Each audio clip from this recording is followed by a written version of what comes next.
لده هوات و جلین کردی سرکشیه دیگه صوفی عمر ایک جدواتین دیاری نوا سوشال میدیای لوی جه گشتیاری الهنداوی شمزینان پیشوازی لخلقی اف خزانه جهولی ره هاتینه جه که گشتیاری شمزینان اوان داخوازی اک جه خلقی باشور کردستانه هیا از الهولی ره هاتما از یوتیا لیره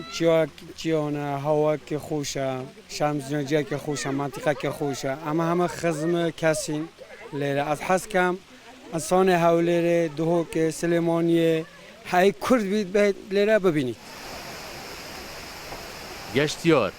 بجلین کردی سردانا جهن گشتیاریت کن کتیاب خمه بزنانه کتیاب خمه بزنانه سهر لپایزو هامینان سهر لپایزو هامینان بازارا کرنه شمینان سروشت شمزینان و گوره جبرکانی ناوه و سقای هین بوینه جه گشتیاری فکر مدانی از گله جاتی مام سنار جو ارمی آروش حالات کردستان هاتیه شمزینان 2-3 سال جاره که هستیم هنده جار دزانه هنده جار مرو دزوته هنده جار مرو نشبید جیه تو گشت گذاری گله خوشم مرو حس که همه کس بید ببینی لدی فامارن گشت و گذارا دهوکه بارشه سزار گشتیارین بیانی هاتینه دهوکه سه اکاوه جماره جبا کور کردستانه بون